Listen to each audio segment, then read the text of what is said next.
The difference between a know-it-all and people that seem to know it all is a gap wider than a porn star's sodomization station. Not knowing something is perfectly fine. There's no shame in not knowing. The shame comes from believing everything you hear or read and simply regurgitating it as if it was the truth or fact. Liberals. I don't know everything, but I know how to find the answer to anything. That's the difference. And the more answers you find, the more intelligent you become. That's what makes people smart. The willingness to learn, the ability to look for and find answers when you don't know something, to get to the bottom of things, the ability to validate or dispel the things you read and hear. Not liberals. Here are some examples of people with brains the size of a tic-tac rolling around in a helium balloon. Take a look. Your sign says fight fascism. What is fascism? Fascism is the breakdown of a society. There's no society when fascism is present. Can you give me a definition?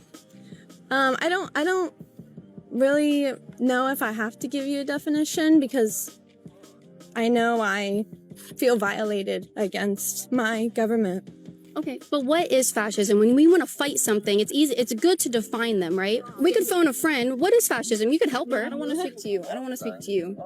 I'm fighting for how I feel, Right. for others. It's actually not even spelled right. It actually says fascism. What specifically do you feel?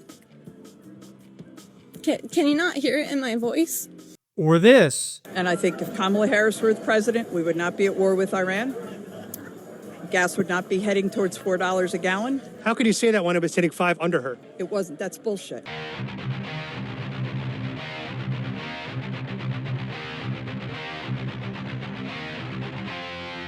And this. What is environmental justice?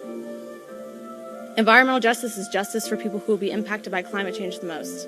Who is impacted by climate change the most, and what is your solution? People of color are impacted the most. People in East Austin, for example, who are going to be most impacted by climate change. People with Let's stop right there. How are people in East Austin going to be impacted by climate change more than people in West Austin? because they're people of color live in East Austin. We're one of the most segregated cities. So if we just move all the people of color to West Austin, that'll solve the issue? Willingness to learn. It's what separates smart people from those that need a dumbassectomy.